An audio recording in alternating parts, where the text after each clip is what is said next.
जो बीजेपी के साथ है, उन्हें नहीं।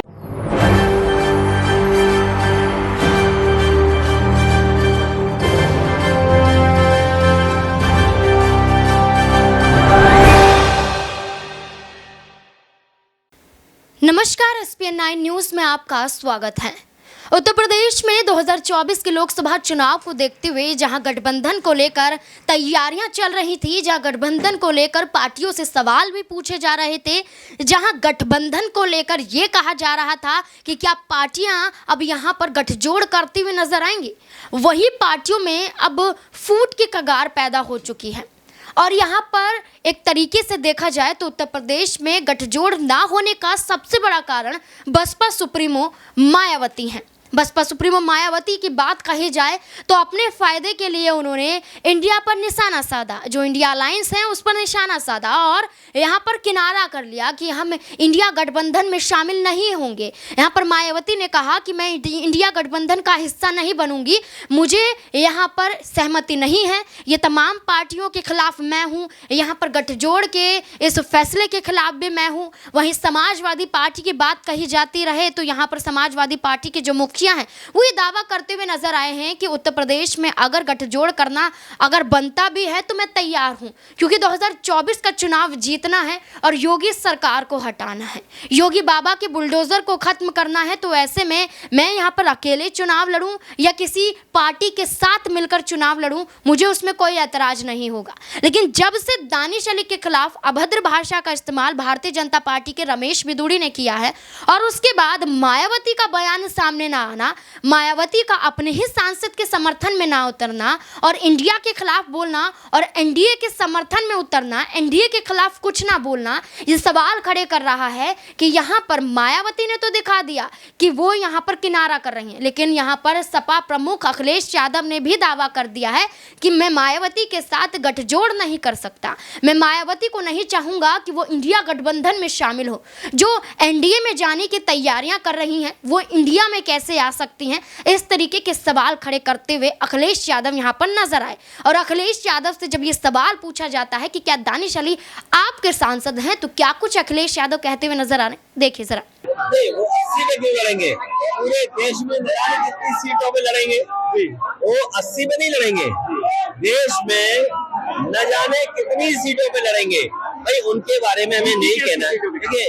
उनके बारे में आप सवाल पूछ करके झगड़ा लगाना चाहते हो। इंडिया गठबंधन में जब कांग्रेस के बड़े नेता बैठते हैं और उनके राष्ट्रीय अध्यक्ष बैठते हैं और जिन्हें फैसला लेना है वो बैठते हैं, उसके बाद मैं समझता हूँ ये बात कहीं से आनी नहीं चाहिए। समाज पार्टी में पिछली बार आपका गठबंधन था, क्या आपकी प्रयास ऐसा किया जाएगा मायावती के साथ लाया जाएगा? जो बीजेपी के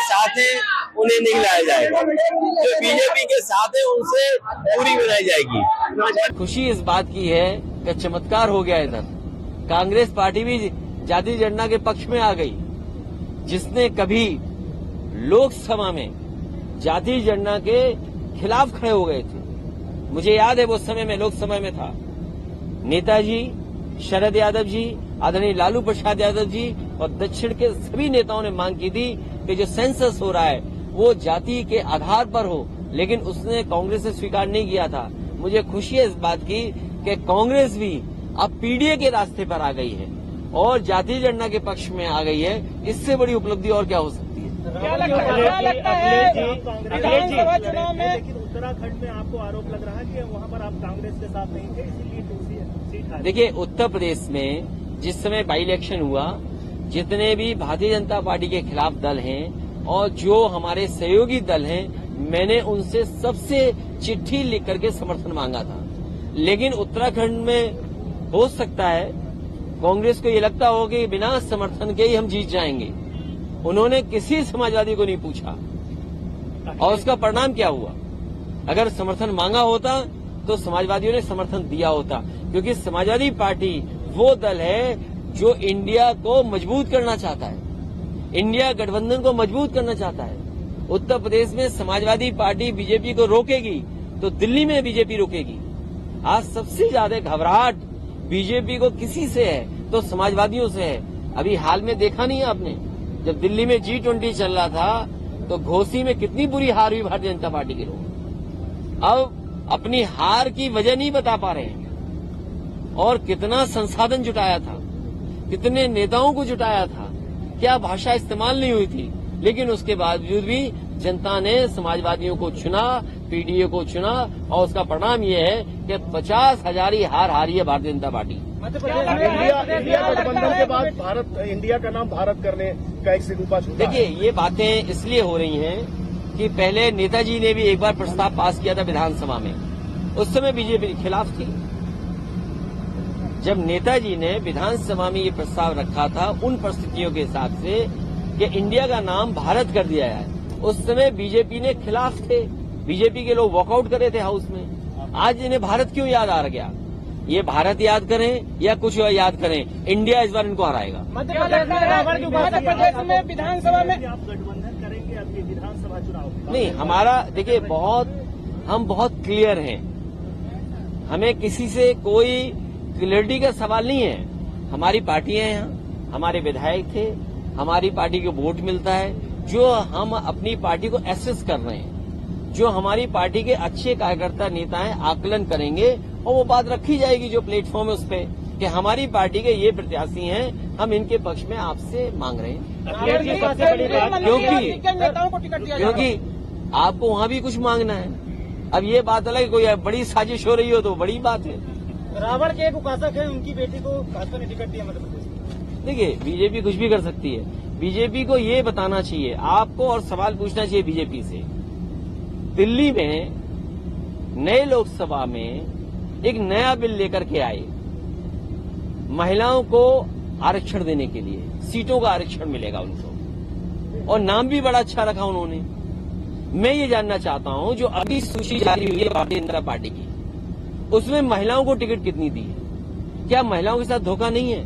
और फिर मध्य प्रदेश है और प्रदेश है, दिल्ली का चुनाव होने जा रहा है, ये तो बीजेपी के लिए टेस्ट है कि अगर आपने लोकसभा में नारी सम्मान को लेकर के आपने इतना बड़ा फैसला लिया हो, क्या आप मध्य प्रदेश में 33% अपने संगठन की महिलाओं को टिकट देंगे कि नहीं देंगे? अगर ये नहीं देंगे तो इसका मतलब ये है कि इन्होंने जानबूझ करके जनता में महिलाओं को धोखा देने के लिए बिल लाए थे। अभी आपने कहा कि नई लोकसभा की बात की, पिछले दिनों जो भी सांसद के साथ हुआ, आपकी पार्टी का भी समर्थन था उनको, वो हमारे ही सांसद है जी, तो उस मामले में ये कंफ्यूज मत रखिए जी। अगला स्टेप, ये कंफ्यूजन नहीं होना चाहिए। जब जेडीएस के बड़े नेताओं ने कहा था तो ये गठबंधन के प्रत्याशी हैं, ये अलग बात है कि उन्हें बीएसपी से टिकट मिला था, लेकिन वो सपा और बसपा के गठबंधन से जीते थे। ये भारतीय जनता पार्टी की भाषा है, ये जानबूझ करके बुलवाते हैं और ऐसे से बुलवाते हैं और ऐसे प्लेटफॉर्म पे बुलवाते हैं जहां से देश में संदेश जाए। लेकिन लोकतंत्र में और जो मर्यादाएं हैं उसको लांघना नहीं चाहिए, चाहे भाषा से चाहे व्यवहार से। अपनी भाषा से व्यवहार से किसी को भी मर्यादा नहीं लांघनी चाहिए। और मैंने तो ये कहा कि उन्हें आजीवन बैन लगना चाहिए।